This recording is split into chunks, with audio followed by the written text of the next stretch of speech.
여러분 안녕하세요. 오늘은 의료인문학 2 여섯 번째 시간입니다. 우리가 이번에 의료인문학 2에서는 주로 환자 중심 의학이라는 주제로 이야기를 하고 있습니다. 앞쪽에서는 조금 이론적인 이야기를 했다면 지금부터 좀 실천적 얘기를 할 텐데요.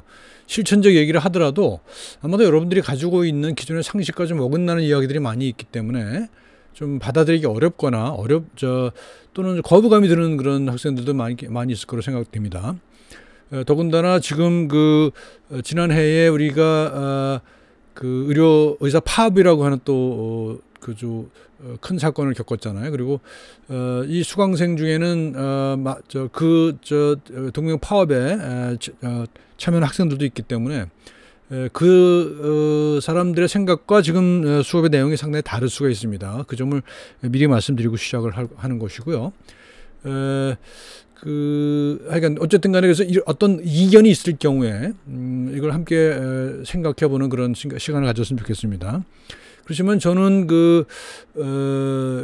분명한 의견을 가지고 있기 때문에 저 나름대로, 그리고 그걸 여러 매체를 통해서 발표한 바가 있기 때문에 그 이야기를 숨길 생각은 없습니다. 그래서 파업에 참여했던 동맹휴학의 시험 거부 이런 것들, 수업 거부에 참여했던 학생들과 견해가 다를 수 있다는 사실을 함께 밝혀두면서 얘기를 하도록 하겠습니다.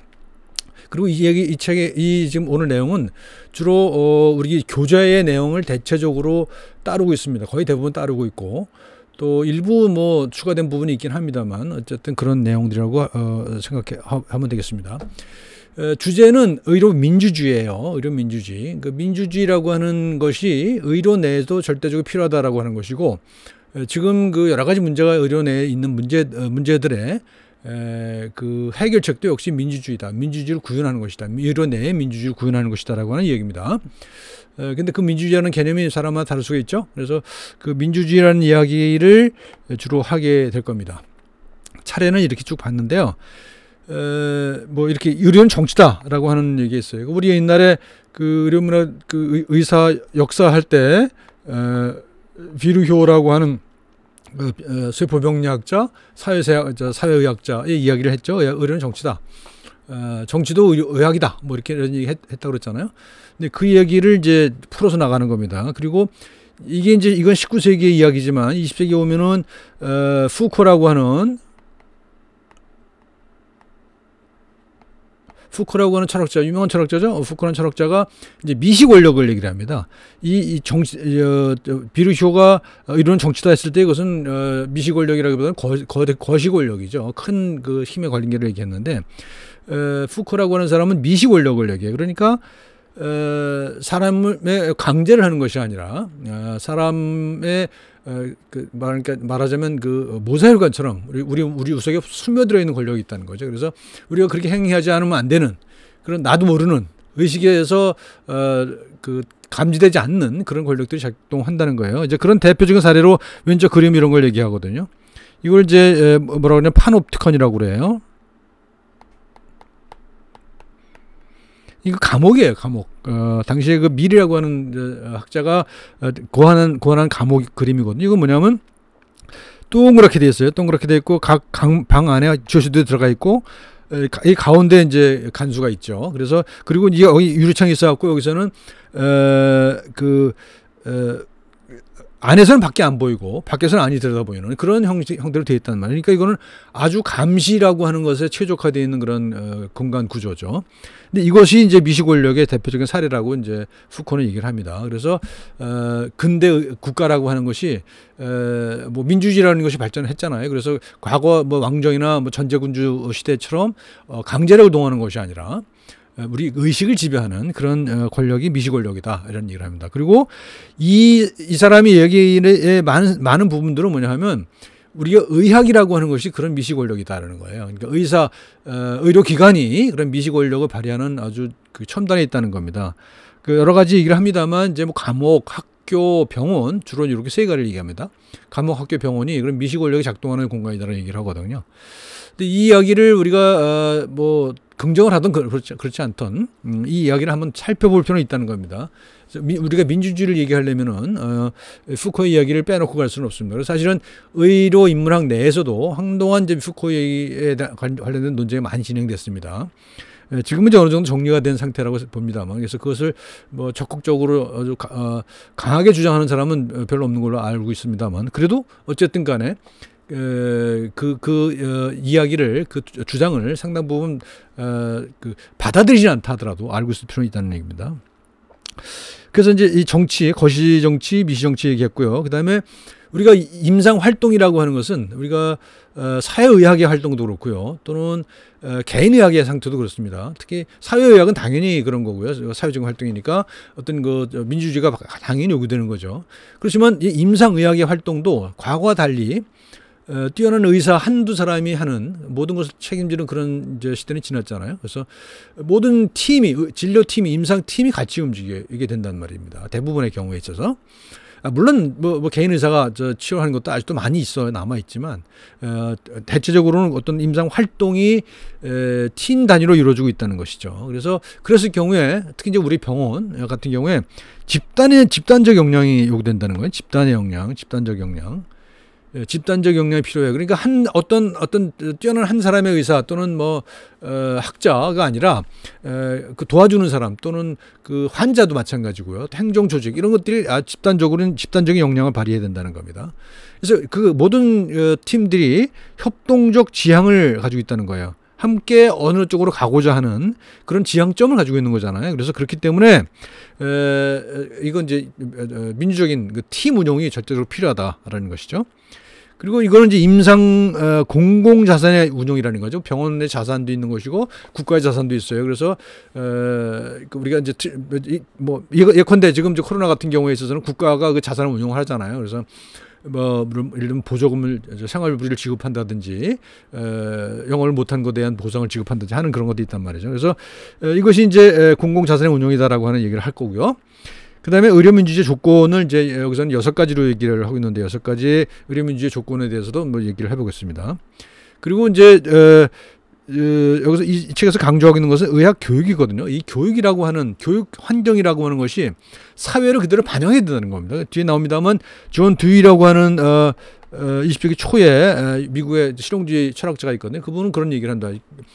교육에 대단히 큰 영향을 미친 사람인데 학교 환경이 사회 환경과 같아야 된다는 겁니다. 그래서 학교 환경 속에서 사회를 연습할 수 있어야 된다는 것이죠. 그래서 학교에서 하는 경험이 그대로 사회로 연결되도록 하는 교육을 해야 된다는 얘기를 합니다. 그래서 여기서 얘기하는 거는 의학 교육이 그런 역할을 해야 된다는 거죠. 지금은 그렇지 않다는 거죠. 그러니까 비판적으로 얘기하는 겁니다. 지금은 의학 교육이 지식을 전달하고 간단히 임상에 실습을 시켜서 나가는 거란 말이죠. 근데 실질적으로 그 어떤 사회적 현실의 문제를 해결하는 과정이 학교에서 연습이 돼야 된다 하는 얘기를 합니다. 그래서 의학 교육이 의료를 민주화시킨다. 그리고 의학 교육 내에 권위주의적인 문화 이런 것들을 고쳐 나가야 된다는 얘기를 여기서 하고 있습니다. 그리고 마지막으로 이제 그 의료민주주의라는 거 사상의 흐름 속에서 한번 정리를 해보겠습니다. 책에 안 나오는 얘기입니다만 이런 것을 이해하는 것이 필요할 것 같아요. 자, 의료는 정치다라고 하는 얘기 말씀드렸죠. 거시 정치가 있고 미시 정치가 있어요. 그죠? 지금은 주로 미시 정치 얘기를 하는 겁니다. 이런 얘기가 나왔어요. 정치는 힘의 형태에 관한 학문이다. 힘의 형태에 관한 학문이죠. 정치라는 것은. 그죠? 어디나 힘의 관계는 있어요. 특히 의료 현장에도 힘의 관계가 있는 것이고, 의학 교육의 현장에도 힘의 관계는 있는 겁니다. 그러니까 그게 정치라는 거예요. 힘의 관계. 그래서 그런 것이고, 그래서 결국은 이게 힘이 이제 작동하는 방식에 따라서 존재의 방식이 형성돼요. 존재 방식이. 내가 어떤 존재가 되느냐는 거죠. 예를 들면 내가 환자가 지금과 같은 권위적인 의료 문화에 속해 있다고 한다면 환자는 상당히 수동적인 존재가 되겠죠. 존재의 형태를 결정하는 거예요. 힘의 관계가. 그러니까 환자가 자기 주장을 할 수 있는 그런 환경이 아니라면 이 환자는 굉장히 수동적인 존재가 될 수밖에 없는 거죠. 그리고 지금처럼 권위적인 그런 의료 환경에서 내가 의사라고 한다면 나는 굉장히 권위적인 인간으로 존재가 구성이 된다는 말이죠. 그런 얘기를 하는 겁니다. 그래서 정치는 힘 형태에 관한 거라는 거예요. 그 힘이라는 것은 이제 이게 거시정치와 미시정치로 구분될 수 있는 거죠. 거시정치와 미시정치로 구분될 수 있어요. 그래서 거시정치는 말씀드린 대로 루돌프 비루쇼의 한 얘기, 의학은 정치학이다라는 얘기. 그다음에 이제 뭐 아주 더 오래된 얘기입니다만 아리스토텔레스가 인간은 정치적 동물이라고 그랬잖아요. 인간은 정치적 동물이죠. 사회적 동물이고요. 그래서 개인이라고 하는 정체성도 물론 필요합니다만 결국은 인간이라는 존재는 사회적 동물이기 때문에 그 어떤 관계를 맺을 수밖에 없는 거죠. 그래서 그런 관계를 맺는 것 자체가 정치라는 얘기입니다. 그래서 이제 이거 그다음 이제 미시정치를 얘기하는데요. 미시정치는 미셸 푸코 말씀드린 대로 병원, 감옥, 학교 또는 성행위 같은 경우에도 성 정체성도 이런 것에 의해서 결정된다고 그래요. 그래서 이런 얘기도 많이 합니다. 그래서 여기는 pervasive capillary power라고 그러죠. 미세혈관처럼 모세혈관처럼 우리 몸속에 퍼져 있는 거예요. 그런 권력이라는 것이. 그리고 이것을 바이오 파워라고 합니다. 그래서 우리가 생체에 관련된 정보를 가지고 있는 것이 하나의 권력이라는 거죠. 그러니까 의사가 그런 생체 권력을 가지고 어떤 정치 권력과 결탁이 돼서 그걸 대리하는 대리인의 역할을 한다고 하는 얘기를 해요. 그래서 셀프 포밍, 자기 자신을 만들어내는 그런 역할을 한다고 하는 얘기를 해요. 이게 저는 여러분들 잘 받아들이기 어렵잖아요. 그죠? 의학이라고 하는 것이 굉장히 선의를 가지고 하는 그런 그 선한 영향력을 가지고 있는 그런 학문이고 실천 영역이라고 생각했는데 이것이 어떤 권력이다라고 한다는 걸 받아들이기 어렵잖아요, 여러분들. 저도 마찬가지 그랬습니다. 그래서 저도 처음에 이걸 공부할 때 굉장히 거부감이 컸었습니다. 그랬는데 점차적으로 뭐 다 받아들인다고 생각하지는 필요는 없고요. 일부 받아들이면서 아 그렇구나, 이건 이런 얘기구나 하는 것을 이해하게 됩니다. 그러니까 뭐 이거를 뭐 100% 받아들이고 100% 거부할 필요는 없습니다. 그 대표적인 이런 논의의 대표적인 사례가 뭔가 하면 이 책입니다. 푸코와 치아라는 책이 지금은 뭐 절판돼 갖고 없는 걸로 알고 있는데 이 책 같은 경우에 뭐냐 하면 구강 검사를 하잖아요. 우리가 구강 검사를 해서 치과에 이제 빤친약이 들어들어요. 그럴 경우에 이것도 역시 안에 생체 정보가 돼서 그것이 어떤 권력을 형성한다라고 하는 그런 얘기를 해요. 지금은 뭐 좀 이런 얘기를 하는 사람이 거의 없어졌죠. 어쨌든 간에 의료는 정치다 하는 얘기를 여기서 이렇게 한 거예요. 그리고 지금 요즘의 이야기를 생각해 보면 코로나19와 관련된 정치적인 현안들이 많이 있잖아요. 뭐 예를 들면 확진자 동선이 공개된다든지 그것이 일일이 파악되고 있다든지, 그죠? 뭐 아주 뭐 우리가 어디 가는 데마다 개인 정보를 기록을 한다든가 또는 뭐 QR 코드를 찍어서 나의 흔적을 남겨야 되는 거잖아요. 지금 이런 상황에 있어서. 근데 우리나라 같은 경우는 이것이 거의 거부감 없이 진행되고 있고 뭐 그 덕에 상당히 잘 컨트롤하고 있는 것처럼 보여요. 근데 서양 같은 경우는 굉장히 거부감이 심하잖아요. 프랑스 같은 나라는 뭐 정부 고위 관료들도 여기에 거부감을 가지고 있는 경우가 많단 말이죠. 그래서 그게 그런 자아가 그렇게 형성되어 있다는 얘기예요. 그 개인주의라고 하는 를 중심으로 한 개인주의라고 하는 이데올로기를 중심으로 자아가 형성이 되어 있기 때문에 이런 것들을 받아들이기 어려운 거죠. 그러니까 결국은 그 자아 정체성에 관련된 문제라는 것이죠. 근데 우리 같은 경우에는 그 자아 정체성이 형성되는 과정이 서양과 상당히 많이 달랐기 때문에 그것이 뭐 지금의 상황과 어떻게 보면 잘 맞아 떨어졌기 때문에 우리가 비교적 잘 통제를 하고 있는 것 아닌가 그런 생각을 합니다. 정치예요. 정치. 그리고 실제로 정치 행위잖아요. 정치 권력들이 많은 논쟁을 벌이고 있고 그렇습니다. 푸코의 정체성. 이건 이제 뭐 푸코만이 아니라요. 우리가 일반적으로 생각하는 때도 그렇습니다. 우리는 관습과 저항의 이중 구조를 가지고 있어요. 여러분들 속한 문화에서 관습이라는 게 있잖아요. 그래서 대부분 관습에 따르죠.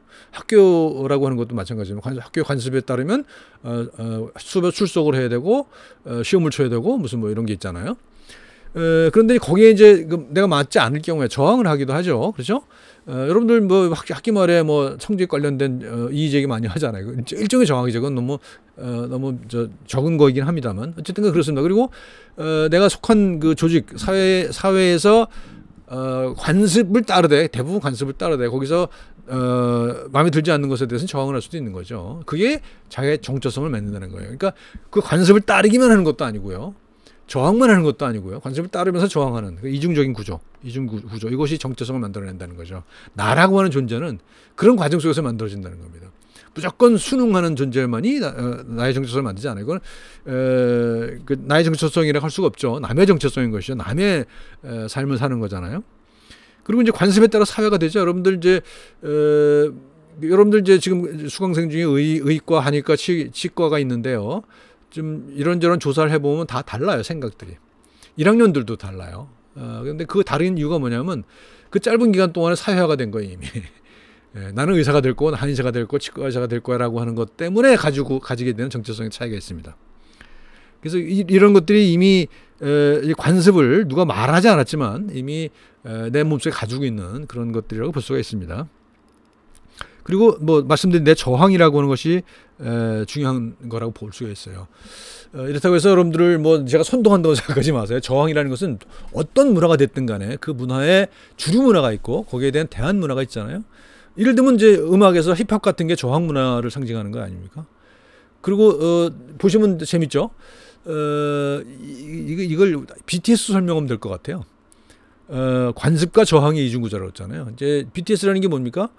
힙합 아이돌이라고 그러잖아요. 힙합 아이돌 그러면 어울리지 않은 조합이잖아요. 힙합이라고 그러면 저항을 떠올리는데 아이돌이라고 그러면은 굉장히 관습에 충실한 그런 이미지가 떠오르잖아요. 이제 그 두 개가 합해진 게 이제 BTS 아니겠습니까? 이제 그러면서 새로운 정체성을 만들어내는 거죠. 새로운 규범을 만들어내는 거, 음악의 규범을 만들어내는 거죠. 그러니까 이렇게 어울릴 것 같지 않은 조합들이 어떤 새로움을 만들어내고 있다는 겁니다. 그것이 우리의 정체성의 문제다라고 하는 얘기를 하는 겁니다. 자, 의사의 미시 권력, 뭐 말씀드린 대로요. 건강과 위생 관리. 그러니까 우리가 국민 건강 영양 조사를 하잖아요. 이런 걸 하면서 국민들의 모든 사람들의 생체에 관련된 정보들이 다 지금 쌓이고 있단 말이에요. 건강 보험공단 같은데, 그죠? 다 쌓이고 있어요. 그러니까 그 자료를 갖고 뭔가 새로운 지식들을 만들어낼 수 있다는 말이죠. 그게 하나의 권력이 될 수가 있다는 겁니다. 그래서 지식을 가지고 정보를 가지고 국민들을 통제하는 그런 수단으로 삼을 수 있다는 거잖아요. 물론 선한 권력일 수가 있어요. 선한 권력일 수 있지만 경우에 따라서는 그것이 어떤 그 권력의 입맛에 맞춰진 그런 것이 될 가능성이 없지 않은 거죠. 그래서 이제 서양 사람들이 그런 걸 거부하는 이유가 바로 그런 두려움 때문인 것이죠. 권력이 나를 통제할 것이다라는 그런 두려움 때문인데 우리 같은 경우는 그 거부감이 상당히 적단 말이죠. 적은 이유가 뭘까 생각해 보면 우리나라가 이런저런 많은 문제가 있었지만 역시 상당한 신뢰 자산을 확보하고 있는 것 아닌가 그런 생각을 해요. 물론 몰라서 그런다고 주장할 수도 있겠지만 모르는 거하고는 다른 것 같아요. 그래서 그 대한민국 한국이라고 하는 사회는 물론 안 그런 측면도 많이 있습니다만 전체적인 구조로 봐서 상당한 신뢰 자산을 확보하고 있는 거 아닌가. 그렇기 때문에 이것이 가능한 것 아닌가 생각을 해요. 뭐 IT 기술이 발전했다는 것도 아주 중요한 변수일 것 같긴 해요. 우리가 IT로 먹고 사는 나라이기 때문에 그 IT를 활용한 그런 기술들에 대해서 거부감이 적을 수도 있어요. 지금 그렇다고 하더라도 서양에서 가지고 있는 것도 개인주의적인 개인정보 보호에 관련된 그런 민감성이 우리한테는 좀 적은 것 같은 생각이 듭니다. 의사가 권력을 가졌다고 하는 이야기는 이제 한 단어에 나타나요. 우리 그 차트 보면 닥터스 오도라고 닥터스 오도. 의사의 명령이에요. 그러니까 의사의 명령. 우리가 예를 들어서 병원에서 퇴원을 한다 그러면 의사의 명령이 없으면 퇴원이 안 돼요. 그죠? 이게 이제 그 행정적으로 그렇게 됐단 말이죠. 그러니까 의사가 어떤 절대적인 권력을 가지고 이제 병원에서는 그래서 그런데 이제 이런 것들이 조금씩 이제 무너지고 있긴 해요 지금. 그렇지만 아직까지도 의사가 절대적인 권력을 가지고 있는 것은 분명한 것 같습니다. 그래서 이것이 이제 전문직의 정체성이 됐어요. 프로페셔널리즘. 나중에 얘기 나올 겁니다. 프로페셔널리즘이라고 하는 게 이제 20세기 내내 의사의 정체성을 규정하는 그런 용어였거든요. 그리고 의사가 가지고 있는 자율성, 권위 이런 것들을 설명하는 그런 하나의 이데올로기였거든요. 근데 지금은 그것이 상당 부분 많이 무너지고 있다고 생각을 해요. 그래서 어쨌든 간에 이 오더, 의사의 권위, 이것은 프로페셔널리즘에 근거한 거라고 볼 수가 있습니다. 그러니까 그렇다 보니까 어떤 그 의사가 절대적인 권위를 가지다 보니까 상호성에 대한 관심이 기울어져 있어요. 그러니까 환자와 어떻게 소통을 하고 환자의 말을 귀담아 듣는 그런 관습이 만들어지지 않았던 겁니다. 이게 이제 문제인 거죠. 그래서 지금 이 문제 이런 그 환자 중심이라고 하는 새로운 조류가 만들어지는 것도 이런 겁니다. 상호성에 대한 관심이 결여되어 있었기 때문에 의료 문화 내에 그렇기 때문에 이제 지금 새로운 환자 중심이라고 하는 또는 치프 컴플레인트가 아닌 치프 컨선이라고 하는 의료 인문학이라고 하는 그런 그 새로운 조류가 만들어지는 이유가 바로 이러한 권위주의적인 문화에 대한 하나의 어떤 대안적인 그런 흐름이라고 볼 수가 있을 것 같습니다. 자, 어려운 말이에요. 임상활동이라는 게 뭐냐라고 하는 얘기인데 우리는 이제 뭐 어려운 말이니까 빼고요. 다 읽지 맙시다. 이제 그 상식에 있는 것과 비교를 해보자고. 임상활동은 우리는 보통 의사가 환자를 진단을 해요. 그래서 진단명을 찾아내죠. 그러니까 질병을 찾아내는 거고 그 우리가 과학적 지식에 배운 거에 따라서 그 질병을 치료해 나가는 과정이죠. 굉장히 기계적이에요. 환원적이에요. 그죠? 그리고 그 어떤 메커니즘을 따라가는 거죠. 메커니즘 따라가는 게 임상활동이라고 생각하는 거죠. 근데 여기서는 그렇지 않다는 겁니다. 그러니까 환자와 의료진 간의 어떤 그 네트워크, 어떤 그 삶의 양식, 생활의 양식, 몸과 생활 양식 이런 것들을 강조한다는 것이죠. 그래서 여러분들 이해하기 쉽지 않겠습니다만 단순하게 기계적이고 환원적인 어떤 질병의 메커니즘에 따라서 치료 행위를 하는 것만이 임상활동이라는 것은 아니다는 거예요. 거기는 어떤 상당히 인간적인 관계들이 포함되어 있다는 것이고 생활 양식도 포함되어 있는 것이고 그래서 그러니까 환자가 어떤 그 질병을 치료하려면 생활 양식을 바꾸는 것도 상당히 중요한 거잖아요. 그러니까 약만 먹고 무슨 뭐 수술만 받는다고 질병이 해결되는 거 아니란 말입니다. 뭐 재활도 해야 되고 뭐 많이 해야 된단 말이죠. 그러면 그런 것들을 어떻게 변경시켜 나갈 것인가 하는 것이 인간적인 관계 속에서 이루어진다는 거죠. 의료진과 환자 또는 의료진 내부에서도 그런 것들을 결정하는 그런 민주적인 절차가 필요하다는 얘기를 하고 있는 겁니다. 앞에서도 말씀드렸습니다만 이 환자 안전 문제죠. 그러니까 환자 중심이라고 하는 것에 뭐 다른 많은 요소가 있습니다만 그 중에 제일 중요한 게 안전 문제잖아요. 이제 환자 중심이 되지 않았을 때 생기는 문제 중에서 가장 심각한 게 환자 안전 문제거든요. 지난 시간에 얘기했잖아요. 뭐 미국에서는 뭐 사망의 3대 원인이라는 거 아니에요? 의료사고가. 자, 그런데 이제 우리가 이런 그 대형 사고를 일으킬 수 있는 그런 현장이 계속 비교하고 있는 게 이제 항공산업이거든요. 항공산업과 의료를 비교를 하고 있죠. 그래서 이제 항공산업은 지금 뭐 말씀드렸습니다만 사고의 비율은 굉장히 낮죠. 근데 한번 사고가 났다 그러면 대형 사고가 나서 그렇지 일반적으로 보게 되면 그 확률로 보게 되면 자동차 도로에서의 교통사고보다 훨씬 더 안전한 그래서 항공교통이 일반 육상교통보다 훨씬 안전한 걸로 통계적으로 그렇게 얘기하고 있거든요. 근데 물론 우리가 이제 가끔씩 접하는 사고들은 워낙 대형 사고라서 그렇지 않게 여기는 경향이 있습니다. 그렇다는 거예요. 그러면 이거는 왜 이렇게 안전한 교통수단이 됐냐, 항공기가. 자동차와 달리 뭐 자동차도 굉장히 많은 정책들이 있지 않습니까? 그런데 항공기는 워낙 한번 터지면 큰 사고가 나기 때문에 그것에 대한 아주 다양한 그 대비가 있었다는 것이죠. 그래서 이것은 여기 이게 표현되어 있어요. 실수를 당연한 것으로 여겨요. 인간은 누구나 실수를 하기 때문에 그리고 조종사가 실수를 하기 때문에 실수는 당연한 거기 때문에 그 실수를 줄이기 위한 여러 가지 대책들이 만들어지는 거죠. 실수를 당연한 것으로 여겨서 완벽을 추구합니다. 그래서 이것이 20여 년간의 노력을 통해서 이게 안드러졌다고 하는 얘기예요. 그 의료는 어떠냐? 거꾸로예요. 완벽을 당연한 걸로 여겨요. 완벽한 게 의사는 당연히 완벽해야 한다고 생각하는 거죠.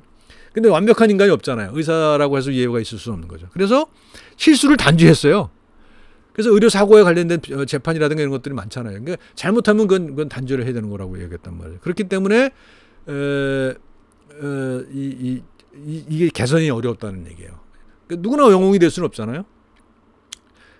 능력이 뛰어난 사람이 물론 능력이 뛰어난 사람이 그런 높은 지위에 오르는 건 당연하지만 그 사람 존경을 받는 건 당연하지만 모든 사람이 그럴 수는 없는 거잖아요. 모든 의사가 그런 능력을 가질 수는 없는 거기 때문에 실수를 당연한 걸로 받아들이는 문화가 만들어져야 되는데 우리 의료계에서는 그렇지 못했다는 겁니다. 그래서 30년이나 노력했음에도 불구하고 진전이 없다는 거예요. 의료사고가 줄지 않고 있는 것 이것은 영웅적 개인주의, 능력주의 이런 것 때문이라는 거예요.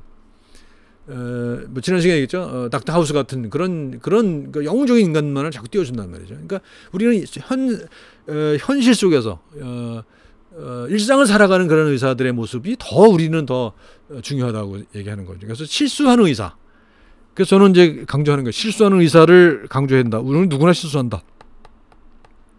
실수하는 의사다. 나는 실수하는 의사다라고 하는 것을 감출 필요가 없다는 거예요. 나는 인간이기 때문에 실수할 수밖에 없다. 그러니까 의료사고가 일어날 수 없다라고 하는 걸 전제로 하고 모든 대책을 만들어야 된다는 거죠. 교육도 그렇고 제도도 그렇고 그렇다는 겁니다. 그래서 영웅적 개인주의라고 이 책에서는 얘기를 합니다. 우리의 문화가 영웅적 개인주의예요. 그래서 의사를 영웅으로 만들고 있다는 거예요. 영웅으로. 그렇지 않다는 거죠. 현실은. 우리는 실수한다는 거예요. 누구나. 그렇기 때문에 이제 그런 이야기를 하고 있습니다. 실수하는 인간.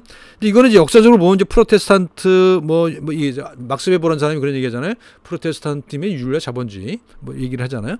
그러니까 그런 그 청교도적인 그런 그 사상이 결국 자본주의를 만드는데 기여했다는 거예요. 그래서 자아가 자본이 됐고 그 자아의 지형성은 자아 지향성을 가지고 있기 때문에 자아라고 하는 것을 중심으로 하기 때문에 개인을 중심으로 하기 때문에 정치적 활동에서 절연되는 그런 경향이 있었다는 거죠. 그래서 이걸 역사적으로 그렇게 분석을 하는 거고요. 뭐 그렇다는 얘기고요. 그 다음에 이제 이런 거 이걸 여러분들이 얼마나 받아들일지 모르겠는데 임상활동이라는 것은 공공자산의 운용이다. 공공자산의 운영이다. 그러니까 예를 들면 이건 뭐 사회적인 관계 말고 병원 안에서 어떤 팀을 생각해 봅시다. 수술팀을 생각해 봅시다.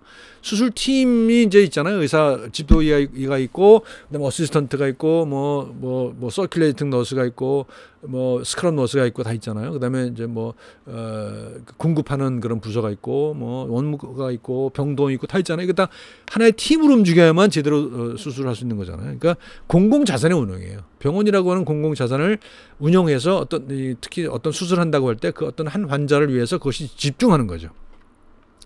그래서 진료팀이 공통자산을 가지고 있다는 거예요. 진료팀이. 그래서 이거는 그 집도인은 그 팀장이 되는 거죠. 팀장이 돼서 아주 모든 그 자원들을 다 스스로 관리를 해야 되는 그런 위치에 있는 거죠. 공통의 지식 구조를 가지고 진료팀에도 가지고 있고 좀 가치가 있어요. 환자를 살려내야 된다는 가치, 정서, 느낌, 분위기 이런 것들을 다 가지고 있는 거죠. 그래서 그것이 같이 작동을 해야만 제대로 된 그 작업을 할 수가 있다는 거예요. 그래서 서로 다른 정체성들이죠. 그러니까 집도인은 선생의 자격을 가지고 있고 어시스턴트는 배우는 사람의 그런 자격을 가지고 있어요. 그 스크럼 너스는 그걸 도와주는 의미를 가지고 있고 서큘레이팅 너스는 이거를 적재적소에 지원해주는 그런 역할을 가지고 있고 뭐 다 가지고 있어요. 간호사들은 병동 간호사들은 수술 후에 그 보살펴야 되는 그런 임무를 가지고 있는 거고 원무과는 또 뭐 그런 행정적인 영향을 해야 되는 거고 다 그런 거 가지고 있지만 나름대로 정체성이 가지고 있는 거잖아요. 근데 그 정체성들이 똑같을 필요는 없지만 서로 소통을 해야 돼요.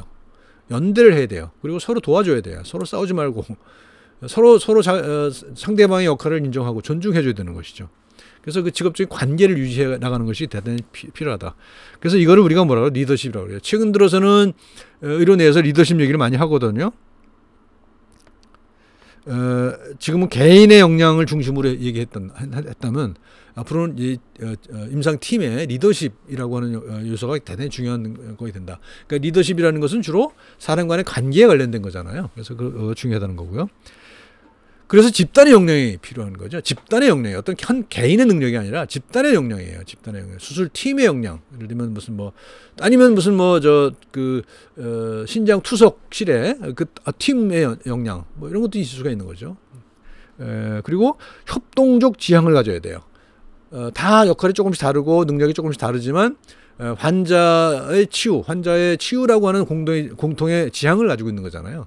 그래서 그 지향점을 향해서 어떻게 도와갈 것인가를 생각해야 된다는 거죠. 그것이 자산이라는 거예요.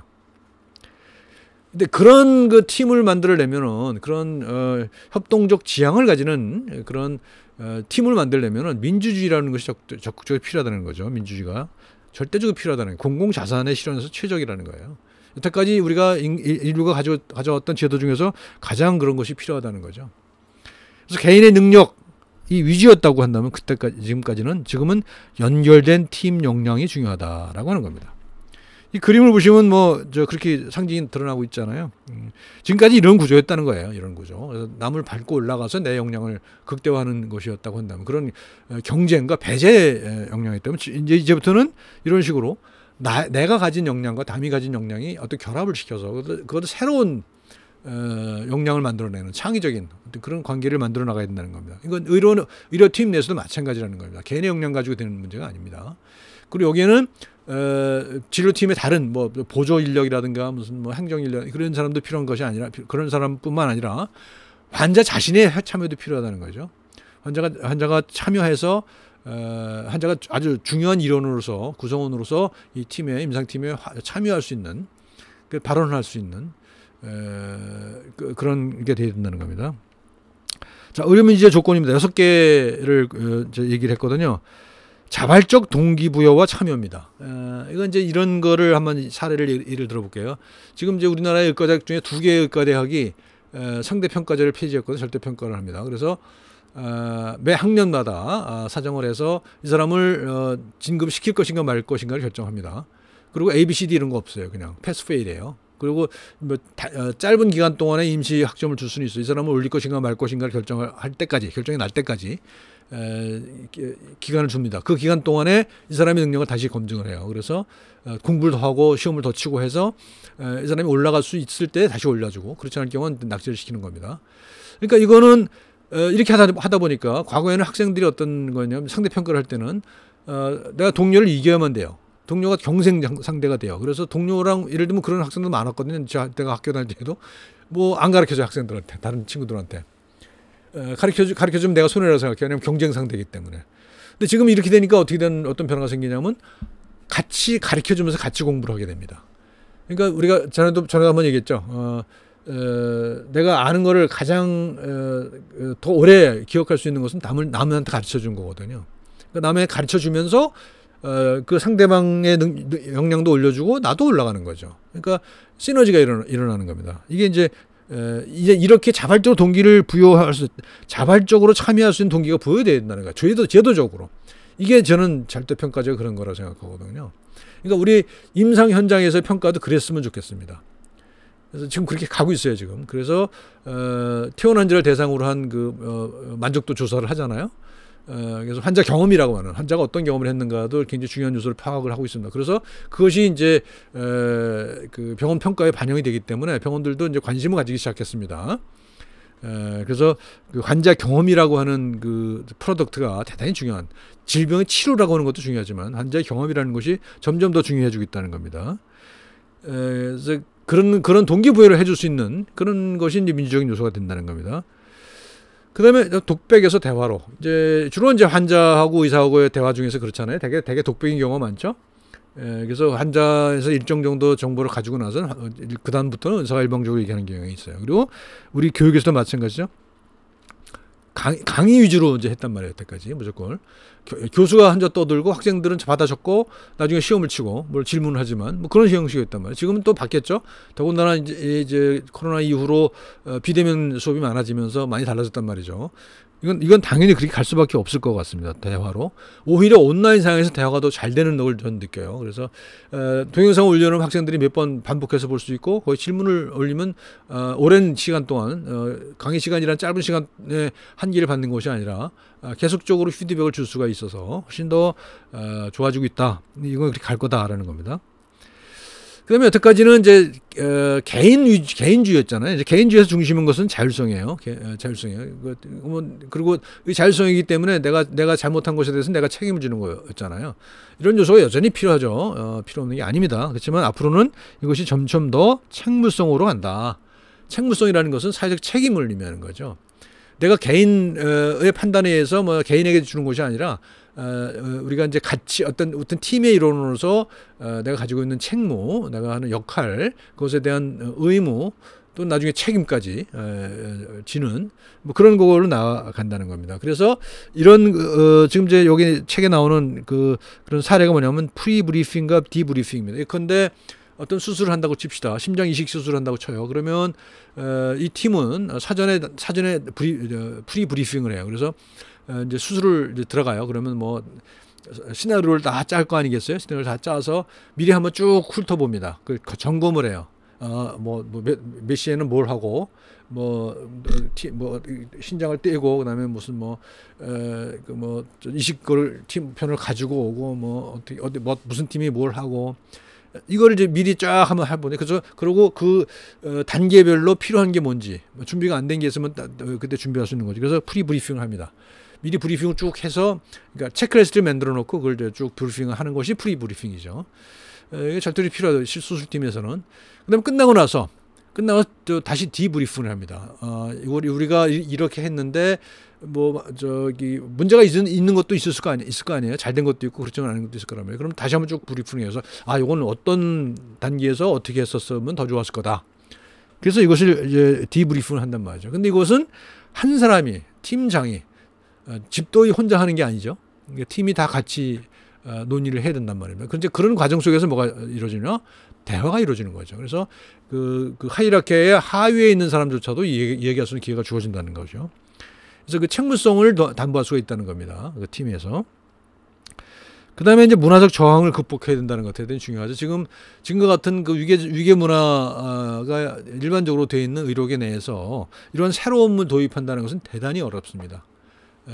저 개인도 지금 현재 그런 심각한 경험을 하고 있거든요. 학교 교육을 어떻게 바꿔보겠다고 하는데 그 저항이 엄청나다는 것을 느끼고 있고 좌절하고 있는 상태거든요. 그러니까 좌절할 수도 있지만 그것을 극복하는 방안을 찾아내는 것도 대단히 중요합니다. 그래서 문화적 저항을 극복하는 것은 대단히 중요한데 이거는 다른 거 어떤 것보다도 어렵다. 수십 년을 쌓아온 그런 그러니까 관습이기 때문에 그걸 바꾼다는 것은 진짜 어렵습니다. 그 상식을 바꾸는 거기 때문에 진짜 어려워요. 그래서 이거는 이제 아주 오랜 시간이 걸릴 것이고 노력도 많이 들어갈 것이다라는 겁니다. 그 다음에 이제 이런 문제를 만들기 위해서 하위 서열에 속하는 자들의 용기가 필요하다. 예를 들어서 무슨 내가 우리 과장님이 저 집도의가 하는 건데 저거 잘못된 거라고 생각해 나는 진짜 저러면 안 되는 대로 생각해. 근데 내가 그 뭐 인턴이야 또는 레지던트야. 내가 얘기할 수가 없어요. 그죠? 이래서 문제가 생기는 경우가 많다는 겁니다. 그래서 이거는 뭐냐면 전에도 말씀드렸죠. 항공사고가 많이 발생한 그런 항공사를 대상으로 조사했을 때, 항공안전국이 조사했을 때, 진단한 게 바로 그겁니다. 이게 지금 문화에 있을 때 그런다는 거예요. 한국 같은 경우 그랬다는 거예요. 1990년대에 대한항공이 연달아서 사고가 났었잖아요. 그때 조사를 해보니까 기장과 부기장 사이의 어떤 유기적 질서 때문에 부기장이 말을 못했더라는 거죠. 그래서 사실을 알게 되는 거죠. 그러니까 블랙박스 같은 걸 조사를 해보면 그런 경향이 있다는 거예요. 부기장이 말을 못한다는 거예요. 그러고서 꽝 사고가 나버리는 그런 거예요. 그러니까 마찬가지로 의료팀에서 그럴 수 있다는 거죠.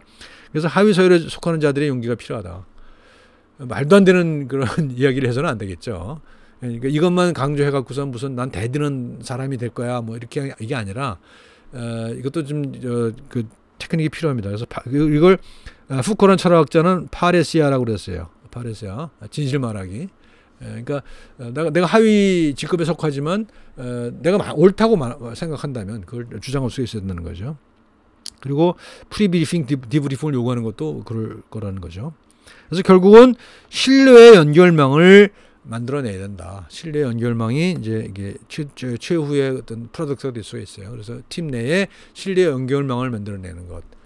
다른 직종 간에도 마찬가지고 같은 직종 안에도 그렇고 위계 높고 낮음의 사이도 그렇고 이런 것들을 만들어내는 게 필요하다는 겁니다. 이 그림이 재밌죠? 클라우드예요. 또는 클라우드 또는 이게 브레인 뇌일 수도 있어요. 그래서 우리 생각은 제가 이제 그런 느낌을 많이 받거든요. 무슨 어떤 사안에 대해서 회의를 하잖아요. 우리 예를 들면 대학원생들 같이 회의를 하잖아요. 그러면 내가 미처 생각하지 못했던 것들을 대학원생들과의 대화를 하는 중에 내가 스스로 생각해내기도 하고 또 그들이 던져주는 말 쪽에서 찾기도 하고 그렇단 말이죠. 그래서 무슨 생각을 하냐면 저는 생각은 혼자 하는 게 아니다. 우리가 여태까지 상식적으로 생각은 혼자 한다고 생각했잖아요. 그렇게 믿어왔잖아요. 근데 생각은 혼자 하는 게 아니더라고요. 내가 어떤 생각을 가지고 있다 하더라도 그것에 실마리를 던져주는 건 다른 사람일 수가 있어요. 그래서 생각을 함께 하는 거다. 그래서 이런 거죠. 그러니까 민주주의라는 것은 이런 식의 그것이 민주주의라는 거죠. 함께 생각하는 것이 민주주의자라는 거죠. 그래서 그것이 지금은 이제 클라우드라는 걸 통해서 가능해지기도 하고 그런 민주적인 의사소통이 그렇다는 겁니다. 의학교육이 의료를 민주화한다라는 게 이건 이제 뒤에 나오는 존 듀이라고 하는 사람이 이제 존 듀이의 교육학에서 나오는 얘기거든요. 그러니까 학교가 사회의 축소판이 돼야 된다는 겁니다. 그러면 이 교육을 통해서 사회를 민주화시킬 수 있다는 거예요. 같은 내용으로 이제 구성이 되면 학교에서 받은 트레이닝을 통해서 사회에서 똑같이 실천할 수 있다는 겁니다. 자, 어쨌든 간에 이제 민주주의를 세 가지로 나눴어요. 여기는 참여민주주의, 그 다음에 대의민주주의, 그 다음에 평가민주주의입니다. 자, 참여민주주의는 우리가 일반적으로 알고 있는 겁니다. 그래서 뭐 다수결의 원칙을 적용한다든가 그런 거고요. 또 우리가 임상팀에서는 민주적 팀을 구성해서 치료를 한다. 치료했을 때 그런 조사 결과가 있더라고요. 어떤 그 팀 내에 민주적 의사결정이 이루어질 경우에 치료 성적이 좋아진다. 이런 연구 결과가 있어요. 뭐 당연한 거 아니겠습니까? 그러니까 독단적으로 결정할 때보다도 훨씬 실수가 적지 않겠어요? 하위 직급자들도 자유롭게 말을 할 수 있다라고 한다면 그런 겁니다. 그래서 계속 나옵니다만 프리브리핑과 디브리프를 통해서 상황을 인지할 수 있다는 거예요. 그러니까 하위 직급자들도 이 브리핑을 통해서 이게 이 과정이 어떻게 가는구나 아니까 그 단계별로 자기가 어떤 역할을 해야 되는지에 대해서 인식할 수 있을 거 아니에요. 근데 이것을 안 하게 되면 명령만 따르게 되면 사전에 준비가 안 될 수도 있어요. 예를 들면 수술 도중에 어떤 기구가 필요하다는 거예요. 그러니까 예를 들면 공급실에 있는 어떤 간호사가 있다 칩시다. 그러면 이 브리핑을 통해서 쭉 자기가 이제 머릿속에 그려보면은 이 단계는 이런 기구가 필요할 것 같단 말이죠. 근데 그건 미리 준비가 안 됐으면 공급을 못 해주는 거잖아요. 그러니까 브리핑을 하는 과정 속에서 그 시나리오를 가지고 있으면서 필요한 내용들을 준비할 수 있는 거죠. 상황 인지를 할 수 있다는 겁니다. 그리고 하급자의 발언권이 있을 수 있고 환자가 참여할 수도 있다는 거죠. 환자가 참여할 수 있는 그런 프로그램을 만드는 것도 대단히 필요할 것 같습니다. 대의민주주의는요, 대표자가 결정을 하는 거죠. 우리 국회 같은 겁니다. 그리고 우리 의료계에서는 협회 같은 거예요. 협회가 의사를 대변하잖아요. 그래서 그 자율성을 가지고 있다고 하는 거예요. 그런데 이 대의민주주의 지금 특히 같은 경우 지금 작년에 그 의사 파업 같은 경우에 있어서 많은 비판을 받았죠. 그리고 대중의 신뢰를 잃는 사건들이 굉장히 많이 발생합니다. 특히 의사 사회. 지난번에 말씀드렸으면 대표적인 세계 전문직들이 굉장히 많이 무너졌다고 그랬잖아요. 의사들도 그렇고요. 그리고 뭐 여러 가지 이슈들이 많이 있었어요, 그동안에. 그리고 이제 의료법 개정 문제, 의사 국회의원들이 들어가서 의료법을 개정했다. 그래서 의사들의 처벌이 굉장히 약해졌다는 얘기도 있었고요. 또 요번 의사 협회 같은 경우에 있어서 상당히 아주 무슨 과격한 그런 대책들을 내놓았잖아요. 그래서 이것이 대중의 신뢰를 잃는 사건이 발생했어요. 대의민주주의는 지금 제대로 작동하고 있지 않다라고 하는 그런 이야기를 할 수가 있을 것 같아요. 그다음에 평가민주주의입니다. 이거는 이제 지금 현대 사회라고 하는 것이 대단히 많은 평가들을 해요. 우리 의과대학, 치과대학, 한의과대학 다 인증평가를 받잖아요. 인증평가를 받아서 인증평가에 통과하지 못하면 몇 년 받아서 계속 평가를 받아야 되거든요. 그리고 또 평가 못 받으면 이제 문을 닫아야 되는 거예요. 그러니까 객관적인 평가를 받아요. 그다음에 우리가 의료기관도 평가를 받죠. 그래서 계속 평가를 받는 게 평가라고 하는 것이 대단히 중요한 세상에 맞죠. 그래서 오디트라고 그러죠. 그래서 퀄리티 어세스먼트를 계속 객관적인 평가를 받고 있기 때문에 이것도 하나의 민주주의라고 볼 수가 있어요. 그리고 동료 평가도 받고 있고요. 동료 평가도 받는 것이 중요한 거죠. 그리고 이제 지금은 거의 안 하고 있는데 모텔리티 앤 모비티 미팅을 해요. 예를 들어 환자가 치료 중에 사망했다 그러면 그 관련된 팀이 모여서 모텔리티 미팅을 하거든요. 이제 서양에서는 많이 했었는데 서양에서도 지금 이제 많이 줄어든다 그래요. 우리나라는 거의 안 하는 걸로 알고 있어요.